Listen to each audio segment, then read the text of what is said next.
Good afternoon. That's a tough act to follow. But I wanted to say a massive thank you for all of you for being here, for speaking up for peaceful protest in a democracy, and for people who organize this. Such a critical, important event. Now, an Indian person standing next to the statue of Gandhi, you'd think I'd not tell you about a story from India, but I'm going to. Not the one that you think, not the one that civil disobedience brought down an entire empire. You should know about that anyway. But I'm going to tell you a story from more recent times. In 2015, when a new government was elected in India, it swept the polls. And as soon as it came into power, something strange started to happen. It had a plan, it turned out, to systematically dismantle the civil society. Greenpeace India was one of its first targets. Accounts were frozen, organizations were served with fake tax bills, and smaller organizations couldn't apply for grants outside India, which meant that some of them started first flailing and then shut down entirely.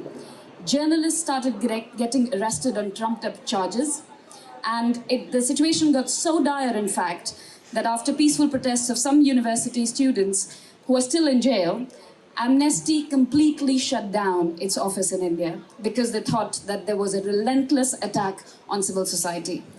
And while you're listening to this story, I hope you're wondering, how did that happen? How did it happen in a country that was founded on the very principle of the right to protest and civil disobedience? And I'm here to tell you that it happened because people stopped asking questions. Because a lot of people whose reaction has been quite similar to the arrest and jailing of the Whole Truth 5 serves them right. Those pesky activists, let them go to jail for appearing on a Zoom call. Might I say, some of the mainstream media has defended that. And that is when we start to fail as a civil society.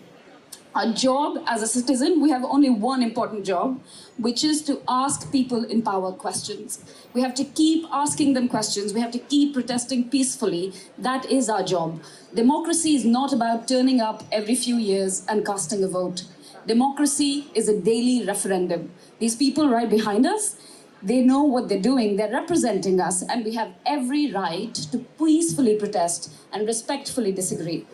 And we will continue to fight for that fundamental right. And this is why I'm here. Landslides, heat waves, flash floods, forest fires. Elite athletes in Paris are feeling the impacts of climate change, and farmers in Kerala are feeling the impacts of climate change. They're happening at a frightening pace. But I believe that we can turn that ship around. That is why I'm here. But for that to happen, we need a really strong, thriving civil society, which is not possible if you jail peaceful protesters. So we can really hope that the last government that brought these draconian laws in that made peaceful protests a crime are repealed by the government, the new government. It has a choice. It has a clear choice. Keir Starmer was a human rights lawyer, and we hope that he's listening. We hope that Yvette Cooper is listening. And we hope that they understand that we want the same things. And sometimes we will disagree with them. And we will push them to take broader climate action, more ambitious climate action, which is why we are here. And we hope that they will choose the side of a thriving, peaceful civil society. Thank you.